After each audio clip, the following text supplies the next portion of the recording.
Oi, oi, oi! Fala pessoal, tudo bem? Hoje nós vamos conversar um pouquinho sobre desintoxicação da alma. E o personagem de hoje do nosso vídeo vai ser Ló, isso mesmo, o sobrinho de Abraão.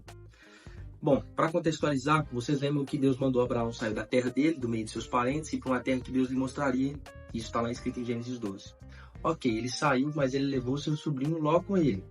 Uma obediência parcial, né? Que a gente já viu aqui nos outros vídeos. E chegando em Gênesis 13, os pastores de Ló e os pastores de Abraão começaram a brigar, porque os dois tinham muita terra, muitas posses, e a terra já não estava aguentando suportar os dois. E então Abraão fala com Ló: olha, escolhe uma parte da terra e vai para esse lugar, e eu vou para o outro. E aí Ló, a palavra de Deus fala que Ló olhou e viu a terra, uma terra que parecia o jardim do Senhor. Essa terra, mais tarde a gente descobre ali no texto, que era Sodoma e Gomorra. Então, a partir dessas informações, acompanha comigo em Gênesis capítulo 13, versículo 12. Abraão ficou na terra de Canaã, porém Ló mudou o seu acampamento e todos os seus bens para um lugar próximo a Sodoma, entre as cidades do vale. Ou seja, quando houve a separação então de Ló e seu tio Abraão, Ló não mudou-se imediatamente para Sodoma, né? Ele foi para as regiões próximas, como o texto está dizendo, para um lugar próximo a Sodoma. Mas aí, quando a gente vai seguindo a leitura, lá em Gênesis 19, quando Deus resolve destruir Sodoma e Gomorra com as bolas de fogo e enxofre vindo do céu por conta do pecado, ele envia alguns anjos para Sodoma para alertar Ló para sair da cidade logo antes que Deus destrua a cidade com Ló lá dentro. Então o texto diz assim, Gênesis 19:1. Ao anoitecer, os dois anjos chegaram a Sodoma. Ló estava sentado junto ao portão da cidade. Quando viu os anjos, levantou-se e, indo ao encontro deles, prostrou-se com o rosto em terra. Ou seja, antes Ló tinha mudado-se para próximo da cidade de Sodoma. Agora, quando os anjos chegaram em Sodoma, Ló já estava morando lá. A gente pode confirmar isso outra vez através do texto de Gênesis 19:16, que diz: como, porém, ele se demorasse, aqueles homens o pegaram pela mão, a ele, a sua mulher e as suas filhas, sendo-lhe o Senhor misericordioso, e o tiraram e o puseram fora da cidade. Então esses anjos foram para a cidade de Sodoma para destruir a cidade, mas não destruíram a cidade enquanto Ló habitava lá. E como Ló não estava acreditando muito na história deles, estava demorando para sair da cidade, os anjos tiraram Ló da cidade de Sodoma para não destruir a cidade com eles. Pega comigo, vamos construir a mensagem aqui. Então, Ló primeiro muda para próximo da cidade de Sodoma. Mas com o passar do tempo, ele se muda para dentro da cidade de Sodoma. E aí, o versículo-chave, acompanha comigo para 2 Pedro, capítulo 2, versículos 6 a 8. Também condenou a cidade, Sodoma e Gomorra, reduzindo as cinzas, tornando-as exemplo do que acontecerá aos ímpios. Mas livrou Ló, homem justo, que se afligia com o procedimento libertino dos que não tinham princípios morais. Pois, vivendo entre eles, todos os dias, aquele justo se atormentava em sua alma por causa das maldades que via e ouvia. Os principais pecados de Sodoma e Gomorra, segundo Ezequiel, era o orgulho, o egoísmo. Eles viviam abastados e não dividiam nada com ninguém, não se importavam com ninguém. E, como consequência, isso trouxe a imoralidade sexual, né? Que, afinal de contas, a imoralidade sexual é o ápice do egoísmo, né? Ok, esse é vídeo para outra hora. Mas então, a gente viu que Ló mudou-se para próximo de Sodoma, depois ele mudou para dentro de Sodoma. E o que aconteceu com ele? Qual foi a consequência de viver no meio de um povo imoral, um povo egoísta, de um povo mundano? A palavra de Deus fala: pois vivendo entre eles todos os dias, aquele justo se atormentava em sua alma justa por causa das maldades que via e ouvia. O interessante é que ele não era atormentado, ele se atormentava. Como assim? Ele deveria, então, o texto não deveria dizer ele era atormentado? Não. Por quê? Porque era uma escolha. Ele se atormentava pelo quê? Pelo que via e ouvia. Agora vamos fazer a aplicação disso em nossa vida. Se nós pararmos para analisar, infelizmente nós temos tido muito em comum com Ló. Primeiro, a gente anda próximo daquilo que a gente não deveria. E quando a gente menos espera, a gente já está morando lá dentro.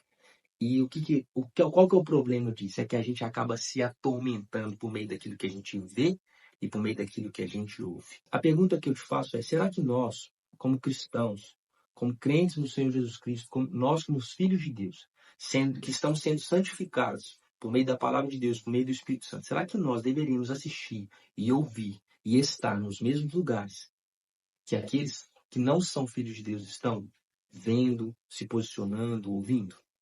Muitas vezes pode parecer inofensivo. A gente vai começando andando próximo, a gente vai rodeando. Quando a gente assusta, a gente está lá dentro. E o problema é que isso traz grande tormento para a nossa alma. Aí você pode falar para mim assim, mas essa série, esse filme é classificação 12 anos. Eu te pergunto, porventura, a indústria do entretenimento, ela tem o mesmo discernimento que um filho de Deus tem? Ela tem as Escrituras Sagradas como seu livro de conduta? Ela tem o seu Espírito Santo como guia? Será que a indústria de entretenimento tem discernimento? Será que eles buscam a vontade de Deus para produzir isso e aquilo? Quantas vezes, gente, a classificação do filme, da série, era 12 anos, 14 anos, e passavam as coisas que você fala, não, isso nunca que isso era para 12, 14 anos. Mas a gente faz o quê? A gente passa batida, a gente finge que não viu e continua assistindo. Aí depois a gente corre para os braços de Jesus e fala, tô com crise de ansiedade, tô com crise de não sei o quê, tô com crise de não sei o quê. E a gente vai atormentando a nossa alma por meio daquilo que a gente vê e ouve, e depois a gente vai buscar Jesus só como remédio e não como prevenção. A gente muitas vezes acha que Jesus é SAMU. Deu problema, aí não. Jesus já nos deu tudo o que nós precisamos. Ele nos deu o Espírito Santo, nos deu a sua palavra para nos manter limpos, para manter a nossa alma em descanso. Por que será que nós, como povo de Deus, temos nos entretido com aquilo que furou as mãos de Jesus naquela cruz? Nós temos muitas vezes brincado com aquilo que cravou as mãos de Jesus naquela cruz. Não deveria ser assim, meus irmãos. Talvez esse seja o motivo de grandes problemas que nossa alma tem tido. Por isso que muitas vezes a gente se encontra sem paz. E muitas vezes citamos o versículo apenas para convencer que a temos, quando na verdade nós mesmos abrimos mão da paz que excede todo entendimento, porque temos atormentado a nossa alma por meio daquilo que vimos e ouvimos. A sua casa, meu irmão, minha irmã, deveria ser um refúgio, um forte contra esses tormentos que o mundo anda produzindo. Já não basta a gente passar na rua, ter que ouvir um som alto, cantando uma canção porqueira. Já não basta estar no trabalho e ter que ouvir notícias e fofocas que as pessoas contam ao nosso redor, que já nos entristece. Já não basta o jornal que passa toda hora na televisão, que parece que está escorrendo sangue na tela. O tempo inteiro produzindo tormento, só má notícia, má notícia, má notícia. Quando, na verdade, o evangelho é a boa notícia.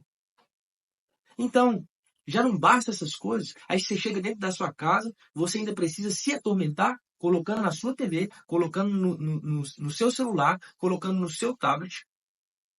Coisas que só vão atormentar mais ainda a sua alma. Notícias ruins, vídeos e séries e filmes violentos, imorais, que exaltam muitas vezes o roubo, exaltam a prostituição, que colocam que todo mundo começa a torcer para o bandido, em vez para a polícia. A inversão de valores está entrando e a gente não está percebendo. E depois, os problemas em nossa alma são sérios. A sua casa, meu irmão e minha irmã, deveria ser um lugar de refúgio. A sua casa, meu irmão, deveria ser um lugar santo, ou seja, separado de todos esses tormentos que o mundo anda produzindo. Já não basta a gente sofrer esse tormento lá fora, a gente vai colocar esse tormento para dentro? Não faz sentido, meu irmão. Sabe o que a palavra de Deus diz, principalmente na versão A Mensagem, né? Na paráfrase A Mensagem, tem um versículo que eu amo, lá em Atos capítulo 2, versículo 40, que diz: com muitas outras palavras os adverti e insisti com eles, salvem-se dessa geração corrompida. Ou seja, não se envolvam com essa geração corrompida, não se envolvam com aquilo que eles produzem. Sabe o que a Bíblia chama de adultério? A Bíblia fala em Tiago capítulo 4, versículo 4. Adúlteros, vocês não sabem que a amizade com o mundo é inimizade com Deus? Quem quer ser amigo do mundo, faça inimigo de Deus. Adultério nada mais é que ter compromisso com um, desejando o outro. Quantas vezes nós temos compromisso com Jesus, nós temos uma aliança com Jesus, mas nós temos tido desejo por aquilo que Satanás e o mundo têm produzido. Inventamos desculpas. Mas é só mais um capítulo. Mas é só essa cena aqui. Mas, na verdade, a gente não percebe que aquilo tem trazido grande estrago, grande tormento para a nossa alma. Sabe qual é a chave do descanso, meu irmão? Sabe qual é a chave do descanso para a nossa alma, meu irmão? A chave do descanso está lá em Marcos, capítulo 6, versículo 31, que diz: havia muita gente indo e vindo ao ponto de eles não terem tempo para comer. Jesus lhes disse para os discípulos: venham comigo para um lugar deserto e descansem um pouco. O lugar de descanso para a nossa alma é um lugar deserto dessas vozes, desses entretenimentos caídos. Eu não vou ficar aqui dizendo qual é o nome da série, do filme que você não deveria assistir. Você tem o Espírito Santo, você sabe que não deveria assistir aquilo. Nós muitas vezes temos negligenciado a voz do Espírito lá no nosso coração. Se a gente deseja ser guiado por Ele, quando Ele nos guia para não ver, para não vermos, por que a gente negligencia sua voz de comando? E depois temos sérios problemas com a nossa alma de tormento, de crise de ansiedade, de crise de pânico. Vamos abrir aspas aqui. Não que tudo seja isso, né? A gente sabe que existem outros fatores para isso acontecer. Fecha aspas. Mas muito do tormento que a nossa alma tem sofrido vem por meio daquilo que a gente vê e ouve. Filipenses capítulo 4, versículo 8 diz: finalmente, irmãos, tudo que é verdadeiro, tudo que é respeitável, tudo que é justo, tudo que é puro, tudo que é amável, tudo que é de boa fama, se alguma virtude há e se algum louvor existe, seja isso que ocupe o pensamento de vocês. Então você percebe que nunca começa a pessoa que se desvia dos caminhos de Deus, ela nunca começa já desviada. Ela primeiro desvia no coração, por meio daquilo que ela deixa de fazer, ela deixa de frequentar o secreto, ela deixa de ouvir o Espírito Santo, ela vai começando a deixar, vai abrir pequenas concessões. De repente ela começa a fazer, ela começa a assistir filme que todo mundo assiste, ela começa a assistir a série que todo mundo ama, ela começa a ouvir o que todo mundo ouve, e quando a gente assusta, a pessoa está lá, no meio do carnaval, exaltando a carne. A questão é, será que o tormento que tem havido em nossa alma não tem sido causado por nós mesmos? Podemos transferir para o outro. Não, é que fulano me atormentou, fulano me atormentou, fulano me atormentou, mas o mundo me atormenta.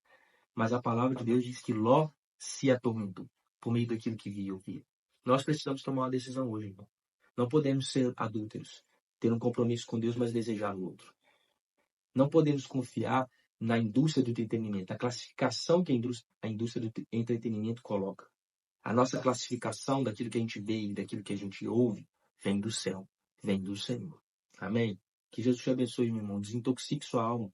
Pare de assistir essas coisas, pare de ouvir essas coisas. Você sabe, tem violência demais, tem coisa imoral demais. Para com isso, você pertence ao Senhor Jesus Cristo. Existem coisas mais excelentes, existem prazeres eternos. Pensa nas coisas do alto, busca as coisas que são do alto. E então você vai sentir alívio para a sua alma. Amém? Que Jesus te abençoe. Beijo, beijo.